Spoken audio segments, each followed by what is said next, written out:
स्वागत है आपका। मैं Vivek Bindra, founder and CEO बड़ाबिजनेस.com। आज आपके सामने एक ऐसी शख्सियत जिनसे आप सबसे ज्यादा रिलेट कर पाएंगे, जिसमें आप अपनापन महसूस कर पाएंगे, क्योंकि अभी आप बिजनेस शुरू कर रहे हैं, बड़ा कर रहे हैं। इन्होंने अपने हाथ से अपने बिजनेस को बड़ा किया है। 0 से 10,000 करोड़ तक का लगभग सफर एक बहुत सुंदर तैयार किया। देश के एक मेमोरेबल स्ट्रॉन्ग रिकॉल वैल्यू वाले पोस्टर बॉय हैं श्री आचार्य बालकृष्ण जी, जिन्होंने अलग अलग बहुत सारे प्रोडक्ट के SKUs बिल्ड किए। एक के बाद एक नए प्रोडक्ट्स ऐड करते चले गए। ये आपको ये नहीं बताएंगे आज हो सकता है कि प्रोडक्ट ज्यादा बढ़ाओ, हो सकता है ये बताएं कि कभी कभी प्रोडक्ट घटाओ। वो इंपॉर्टेंट लेसन है। क्या ऐसा किया जाए कि मैं एक प्रोडक्ट को ऐड करने से पहले किन चीजों का ध्यान रखूं। एक नए प्रोडक्ट को अपने बास्केट में डाल रहा हूं मैं, SKU जिसको बोलते हैं, उसको ऐड करते वक्त क्या कंसीडरेशंस होनी चाहिए। कम से कम 7, 8, 10 चीजें ऐसी होंगी जिनका आपको ध्यान रखना चाहिए बिजनेस में। शुरुआत में आप वो गलती ना कर जाएं।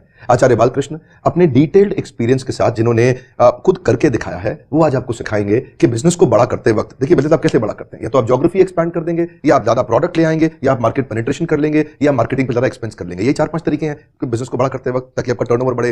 लेकिन आज उसमें से हम बात करेंगे प्रोडक्ट डेवलपमेंट स्ट्रैटेजी पे कि SKUs जिन्होंने खुद सबसे कम समय में बढ़िया SKUs डेवलप किए, वो आपको क्या लेसन देते हैं। आचार्य जी, आपका बहुत बहुत स्वागत है। नमस्कार भाई।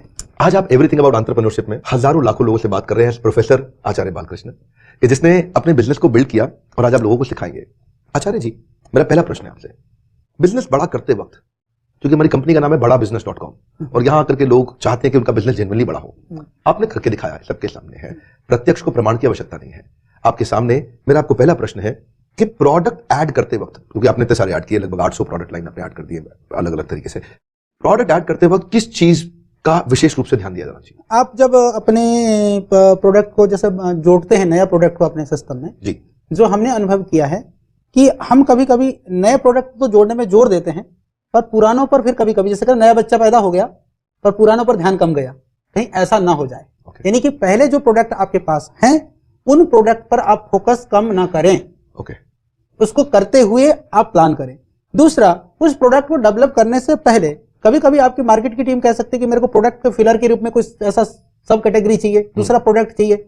उसमें आपको केयरफुल रहना है। आपको ये देखना है कि उसके लिए, यदि उसको तो मार्केट वालों के लिए, तो सेल्स वालों के लिए तो हो सकता है कि वो सहयोगी प्रोडक्ट हो, पर उस सहयोगी को पैदा करने के लिए आपको कितना एफर्ट करने पड़ेगा। R&D लेवल पर आपको क्या करना पड़ेगा, पहले आप ये देखिए कि कहीं हल्की क्वालिटी का ना हो, क्योंकि यदि हल्की क्वालिटी का हुआ तो बाकी प्रोडक्ट को भी वो प्रोडक्ट ले डूबेगा। यदि क्वालिटी का आपको बनाना है तो आपके पास उसके लिए कितने मैन पावर है, कितने एक्सपर्ट हैं पहले डेवलपमेंट के लेवल पर। क्योंकि हम लोगों के यहाँ अभी भी रिसर्च लैब, यदि आप चाहते हैं कि किसी की कॉपी कर करके हम SKU को बढ़ाते जाएं, तो कभी हरगिज ऐसा मत करना। SKU यदि आपका ओरिजिनल है और एक को लगता है कि ये मेरा अपनी तरह का है, भरोसा है, तो एक तो ये ध्यान रखें। दूसरी चीज, आपके ब्रांड के साथ में जो नए SKU में आप जा रहे हैं, वो आपके ब्रांड के साथ कितना मैच करता है। आपकी ब्रांड आइडेंटिटी को सपोर्ट, ब्रांड आइडेंटिटी सपोर्ट करने वाला चाहिए। क्योंकि कई बार ऐसा होता है कि हमारे ब्रांड आइडेंटिटी को सपोर्ट, कई सारी कंपनियों को आप देख सकते हैं, बहुत लोगों ने बहुत सारी चीज शुरू करी, फिर जाकर के जो पहली चीज थी उसी में वो रह गए।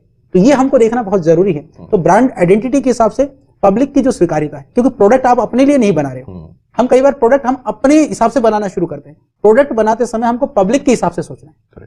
तो ये हम बहुत सावधानी से सोचे कि क्या जो मेरा ब्रांड है या जो मेरी एक पहचान है डायलूट हो रही है या उससे हमको सपोर्ट मिल रहा है। यदि डायलूट होने की संभावना है तो आपका ब्रांड डायलूट कितना होगा और आपको उससे बेनिफिट कितना होगा, ये आपको अपने आप कैलकुलेशन करना है। आपको कॉस्ट बेनिफिट एनालिसिस करना है। कॉस्ट बेनिफिट भी नहीं, आप पूरा जो हमारा जो डैमेज कैलकुलेशन, उधर से थोड़ा रेंट लगेगा तो इधर से कितना मार्केट हम कैप्चर कर पाएंगे।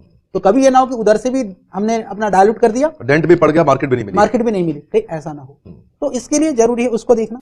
दूसरा, हमने देखा कि जैसे उसका कंटिन्यूटी में मटेरियल, कभी कभी क्या होता है कोई प्रोडक्ट हमको एकदम रॉ मटेरियल की बात कर रहे हैं, रॉ मटेरियल भी RM PM दोनों ही जो हमारे को पैकेजिंग मटेरियल वगैरह है। तीसरा, क्वालिटी मटेरियल। रॉ मटेरियल में भी कभी क्या होता है कि कभी कभी सेमी फिनिश्ड प्रोडक्ट की भी आवश्यकता की जरूरत पड़ती है। तो सेमी फिनिश्ड प्रोडक्ट, उसके लिए हमको ये बहुत जरूरी है कि वो उसकी क्वालिटी हम मेंटेन कर सकें। बहुत सारे प्रोडक्ट ऐसे होते हैं जो सीजनल होते हैं, कभी कभी हम सीजन में आकर के लोगों ने कहा, तो वो भी हमको देखना है। प्रोडक्ट तो बना दिया लेकिन पूरे साल फिर नहीं चल पाता। साल भर नहीं चल बताया, रॉ मटेरियल की भी क्वालिटी, पैकेजिंग मटेरियल की भी क्वालिटी, प्रोडक्ट की फाइनल क्वालिटी और अवेलेबिलिटी। सीजनल है या कंटिन्यू आपको मिलेगा। कभी कभी क्या होता है, जैसे हमने कोई किसी प्रोडक्ट के अंदर कोई हमने इंग्रेडिएंट यूज किया, हमने डाल दिया। जैसे अभी हम लोग, जैसे हमारे दंत कांति में हम लोग तुमरू यूज करते हैं। तुमरू एक बहुत अच्छी औषधि है और पहाड़ों पे होती है, हिमालयी क्षेत्रों में होता है, नॉर्थ ईस्ट में या नेपाल में, उत्तराखंड में पहाड़ों में उसकी मसाला बना करके भी, चटनी बना करके भी खाते हैं। पर कभी कभी वो इतना शॉर्टेज हो जाता है क्योंकि नेपाल से आता है, हमको बहुत मुश्किल पड़ता है। तो ये हमको बड़े लेवल पर तो ऐसा प्रोडक्ट ना ऐड कर लें कि जिसमें आप इन चीजों को, हाँ, इन चीजों को मान लीजिए कि वो तो फिर भी बड़े तादाद में मिल जाता है, पर यदि आप उसको पहले ही देखें कि प्रोडक्ट की लालच में आने से पहले रॉ मटेरियल की अवेलेबिलिटी का आप पहले स्टडी करें। Very nice, very good point, very good. ये बहुत जरूरी है। एक आचार्य जी मैं पूछना चाहता हूं कि प्रोडक्ट का मार्केट में नीड कितनी है, उसका साइज कितना बड़ा है? एक मार्केट का साइज भी हमको देखना है कि उस प्रोडक्ट का, जैसे आपके लिए मान लीजिए कि वो प्रोडक्ट का पता चला कि मार्केट का साइज छोटा है और आप कंपटीशन, जैसे हमारे पास कई लोग आते हैं कहते हैं जी आप वो ये भी बना लो, ये क्रीम भी बना लो, ये भी बना लो, तो हमको ये सोचना पड़ता है कि भाई उसका टोटल मार्केट साइज कितना है। यानी कि आप जहां घुसने जा रहे हो तो उसका टोटल एड्रेसेबल मार्केट साइज बहुत छोटा है, तो आप अपना समय खराब कर रहे हो। जो आपने पहले बता दिया है कि आपकी कितनी एनर्जी लगेगी इसका, और जिस काम में रेवेन्यू है नहीं और एनर्जी ज्यादा लग रही है तो आपका बिजनेस का फोकस, प्रायोरिटीज तो तय करनी पड़ेंगे। यदि बिजनेस में आप अपनी प्राथमिकताएं तय नहीं कर पाए तो आप एक लेवल पर जाकर आप ठहर जाएंगे, क्योंकि काम बढ़ता रहेगा। आपके पास 24 घंटा है, उस 24 घंटे के अंदर ही विवेक भाई आपको योजनाएं भी बनानी है, उन 24 घंटाओं में जो आपका काम चल रहा है उसको भी आपको देखना है। तो हमको अपनी प्राथमिकताएं, यानी नए एसक्यू से पहले अपनी प्रायोरिटीज के हिसाब से भी उसको मिला करके मैच करके आप ब्यूटीफुल, ब्यूटीफुल जी। एक मैं आपसे पूछना चाहता हूं कि आपके वर्किंग कैपिटल और इंफ्रास्ट्रक्चर को कंसीडर करना कितना जरूरी है? ये इसमें ये भी इसलिए बहुत जरूरी है। देखिए, हम जब कंटिन्यू कोई हमारा प्रोडक्ट बन रहा होता है और हम बेच रहे होते हैं तो हमको वर्किंग कैपिटल या हमको बाकी जो फंड वगैरह की रिक्वायरमेंट उतनी ज्यादा नहीं, एक प्रवाह में चीज निकल जाती है, थोड़ा भी रुकता है तो थोड़ा निकल भी जाता है। पर जब हम नए प्रोडक्ट में जाते हैं स्कीम में तो स्टार्टिंग में हमको बहुत प्लानिंग करनी पड़ती है, हर लेवल पर प्लानिंग करनी पड़ती है, और प्रोडक्ट कहीं रुक गया तो आपकी सारी जो है ना सारा काम रुक जाता है, एग्जिस्टिंग बिजनेस भी खराब हो जाएगा, वो खराब हो जाएगा नए बिजनेस के चक्कर। जैसे कि आपका एक बिकने वाला प्रोडक्ट बहुत सारे प्रोडक्ट को तार लेता है, ऐसे एक आपका खराब प्रोडक्ट बहुत सारे को भी डुबो देता है। क्या बात है, बहुत सुंदर, बहुत सुंदर। अच्छा, नई प्रोडक्ट आपने इतने बिल्ड किए, इसमें टैलेंटेड मैन पावर जो है, आपकी जो टीम है उसकी कैपेबिलिटी को कंसीडर करने के बारे में आप कुछ बताएं। इसमें ये बहुत जरूरी है, जब आप नए एसक्यू में या नए प्रोडक्ट में आप जाते हैं तो आपको ये देखना है कि जो आपके पास पहले से जो पूरा जो टीम है, मैन पावर है, जो फोर्स है, उसके अंदर क्या उस प्रोडक्ट के लिए भी उतने कैपेबल लोग हैं, नहीं है, और आप चाहते हैं कि उनसे दूसरा काम करवाएं, तो सावधान होना होगा हमको, क्योंकि यदि उन्होंने कहीं पर भी क्वालिटी में कंप्रोमाइज कर लिया तो हमारा जो काम है शुरू होने से पहले बिगड़ जाएगा। तो उस लेवल का आप आदमी की व्यवस्था करें, उसके बाद काम शुरू करें, ये बहुत जरूरी है। दूसरा, जैसे मैंने कहा आर&डी के लिए, एक तो लोग सिर्फ क्यूसी क्यूए को ही आर&डी समझते हैं, quality control and quality assurance, परंतु हमको डेवलपमेंट वाली जो टीम है, प्रोडक्ट डेवलपमेंट के लिए ऐसा नहीं होगा कि किसी दूसरे का फार्मूला ले लिया आपने, थोड़ा सा उसको मिक्स कर लिया, नहीं, आपको इन डेप्थ जाना होगा, एक एक जो कंटेंट है, एक एक जो एक्टिव कंपाउंड है, हमको वो एनालिसिस करना होगा। करने के बाद ही आप उसमें घुसेंगे तो उसको आप ज्यादा आगे तक ले जा सकते हैं, और उसके लिए भी हम दो पार्ट कर सकते हैं, प्रोडक्ट डेवलपमेंट करने वाली अलग टीम बना सकते हैं, और आर&डी के लिए हम ऐसा कर, जैसे हम लोग पतंजलि में हमारा पूरा पीआरआई का जो काम है, हम एक एक कंपाउंड, हमको कोई भी आप पेड़ दे दो, कोई भी पौधा दे दो, कोई भी हमको कंपाउंड दे दो, हम टोटल अलग तरह से एनालिसिस करते हैं, उसके ऊपर हम लोग इन विवो इन विट्रो सारी फैसिलिटीज के ऊपर हम लोग काम करते हैं, क्योंकि हमको तेजी से बढ़ना है, पर कदम को इतने मजबूत बना लो कि हमको फिर कदम वापस ना लेने पड़े। Beautiful, beautiful.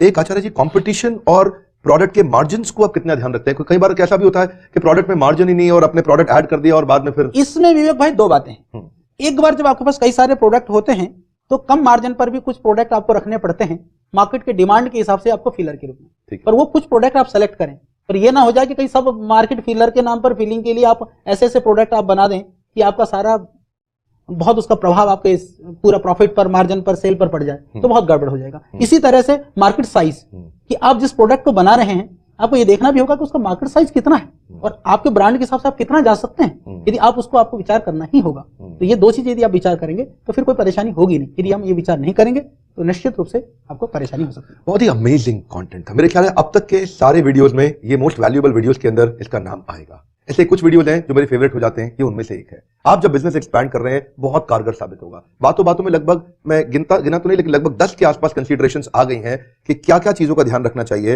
एक नए बिजनेस को एक्सपैंड करते वक्त प्रोडक्ट ऐड करने में, और फिर ऐसा करें कि कदम आगे बढ़े तो पीछे ना जाना पड़े। अच्छा लगा मुझे बात जान करके। आचार्य बालकृष्ण ये वो शख्सियत है जिन्होंने अपने हाथ से करके दिखाया और एक पॉपुलर पोस्टर बॉय आज देश के अंदर लोग उनको पसंद करते हैं, देखते हैं और इनसे इंस्पिरेशन लेते हैं। इसीलिए एवरीथिंग अबाउट एंटरप्रेन्योरशिप के प्रोफेसर के रूप में बहुत इंपॉर्टेंट वैल्यूएबल लेसन जिन्होंने आपको दिए। मैं रिक्वेस्ट करूंगा 3 नहीं 5 बार इस वीडियो को देखिए और नोट्स बनाइए। हमारे साथ जुड़े रहने के लिए, इन वीडियोस को बहुत ध्यान से देखने के लिए आप सबका प्रेमपूर्वक बहुत बहुत धन्यवाद।